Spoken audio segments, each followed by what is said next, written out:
అందరికీ నమస్కారం. నేను ఒక చిన్న కథ చెప్తాను. ఏంటంటే రాము శ్యాము అనే ఇద్దరు పిల్లలు ఉంటారు, చిన్నపిల్లలు. వాళ్ళు ఇద్దరు కూడా ఒకే స్కూల్లో చదువుతూ ఉంటారు.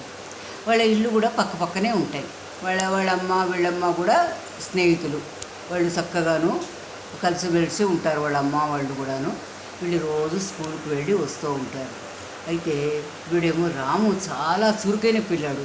వాడు పనులన్నీ వాడు చకచకా చేసుకోవడం, పొద్దున్నే లేవడం, చక్కగా వాకింగ్ చేయడం, ఇంటికి వచ్చి బ్రష్ చేసేసుకుని స్నానం చేసేసి ఉతికిన బట్టలు వేసేసుకుని చక్కగా స్కూల్కి రెడీ అయిపోయి హోంవర్క్లు ముందే చేసేసుకుని అన్నీ బ్యాగ్లో పెట్టుకుని నీట్గా తయారయ్యి వీడు స్కూల్కి పెడతాడు.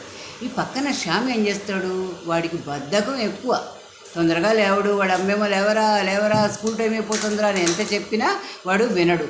అయితే వాడు అలాగా టైం అయిపోయాక లేచి గబగబను ఇళ్ళ డ్రెస్ వేసుకుని, డ్రెస్ కూడా నలిగిపోయి ఉంటుంది. దాన్ని ఇళ్ళ అనుకుని తల కూడా సరిగ్గా దూకోకుండా బ్యాగ్ తగిలించుకుని స్కూల్కి వెళ్ళిపోతాడు. స్కూల్కి వెళ్ళిపోయాక ప్రార్థన అది అవుతుంది. అయ్యాక టీచర్ ఏమోను మామూలుగా ప్రజెంట్ తీసుకుంటుంది కదా. ప్రజెంట్ తీసుకున్నాక ఏమిటి నిన్న హోంవర్క్ అది ఇచ్చాను కదా, అందరు చేశారా అని అడుగుతుంది. అడిగితే చేశాను మేడం అని చేసిన వాళ్ళందరూ చేతులు పైకెత్తారు. అయితే వీడు చేయి కిందకే ఉంటుంది. ఎవరెవరు చేయలేదో నుంచోండి అంటారు. వీడేమో శ్యాము ఇంకా మిగిలిన పిల్లలు గోపి చందు వీళ్ళందరూ నుంచుంటే టీచర్ దగ్గరకు వచ్చి హోంవర్క్ ఎందుకు చేయలేదు అని బాగా కుడితే వాడేమో ఇలా ఏడుస్తూ ఉంటాడు. అలా రోజు ఇలాగే జరుగుతూ ఉంటుంది. వీడు హోంవర్క్ చేయడు, చదవడు, హోంవర్క్ చేయడు. అయితే పాప రాముకి జాలేస్తుంది. అయ్యో రోజు దెబ్బలు తింటున్నాడు వీడు అని స్కూల్ నుంచి ఇంటికి పెడితే శ్యాము నువ్వు ఏంటి రోజు టీచర్ దెబ్బలు తింటావు అలా దెబ్బలు తింటుంటే నాకు చాలా బాధగా అనిపిస్తుంది. ఎందుకు దెబ్బలు తింటావు అని అడుగుతాడు. నాకు అవేవి రావు అందుకోసం నేను చెయ్యను అంటాడు. అవునా నీకు రావా?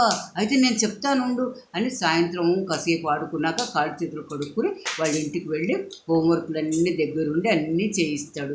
చూడు మంచిగా రాయి అని చెప్పి మంచిగా వాడి చేత రాయిస్తాడు. అన్నీ అయిపోయాక వీడు ఇంటికి వచ్చేసాక ఈ శ్యాము కూడా భోజనం వచ్చేసి పడుకుంటాడు. వాళ్ళ అమ్మకి చెప్తాడు, అమ్మ నన్ను పొద్దున్నే లేపమ్మా, నేను తొందరగా రెడీ అవ్వాలి అంటాడు. వాళ్ళ అమ్మ ఆశ్చర్యపోతుంది. ఏంటి వీడు ఎప్పుడు నువ్వు లేటుగా లేచేవు, లేటుగా తయారయ్యేవాడు, పొద్దున్న లేపంటున్నాడు అని అనుకుంటుంది. వాళ్ళ అమ్మ లేపక్కర్లండనే వాడు పొద్దున్నే లేచేసి గబగబా కాసేపు వాకింగ్ చేసేసి ఇంటికి వచ్చి స్నానం చేసేసి మంచిగా తయారైపోయి టిఫిన్ చేసేసి పుస్తకాలన్నీ నీట్గా సర్దుకుని తల దూకుని స్కూల్కి వెళ్తాడు. స్కూల్కి వెళ్ళాక మామూలుగా స్కూల్లో మామూలే కదా, ప్రార్థన అవుతుంది. ప్రార్థన అయ్యాక అటెండెన్స్ తీసుకుంటారు. అటెండెన్స్ అయిపోయాక ఏమిటి నిన్ను నేను హోంవర్క్ ఇచ్చాను కదా, పిల్లలు అందరు చేశారా అంటు చేశాం మేడం అని వీడు కూడా చెయ్యెత్తాడు. శ్యాము కూడా చెయ్యెత్తుతాడు. టీచర్కి డౌట్ వస్తుంది. ఏంటి శ్యాము హోంవర్క్ చేసావా? చేశాను మ్యామ్. అవునా చూపించు అంటుంది. అనగానే పుస్తకం తెరిచి చూపిస్తాడు.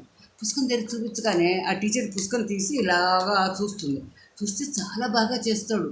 నీట్గా ఉంటుంది, ఎంతో బాగా రాస్తాడు. అప్పుడు టీచర్కి చాలా సంతోషమయ్యి, ఇగో చూడండి ఇవాళ శ్యాము హోంవర్క్ చేసుకొచ్చాడు, ఇగో ఎంత బాగా చేసుకొచ్చాడో చూడండి, అందరు క్లాప్స్ కొట్టండి అనగా అందరు ఇలా క్లాప్స్ కొడతారు. క్లాప్స్ కొట్టుకొని వాడికి ఎంతో సంతోషం అయిపోతుంది. సంతోషంతో స్కూల్ అయిపోయాక ఇంటికి పెడుతూ ఉంటే అప్పుడు రాము అడుగుతాడు, చూసావా ఇవాళ స్కూల్లో అందరూ చూసి క్లాప్స్ కొట్టారు, నువ్వు రోజు హోంవర్క్ చేస్తే నువ్వు మంచి మార్కులు వస్తాయి, మంచిగా అందరూ నిన్ను చూస్తారు, నువ్వు మంచిగాను చదువుకో అంటే.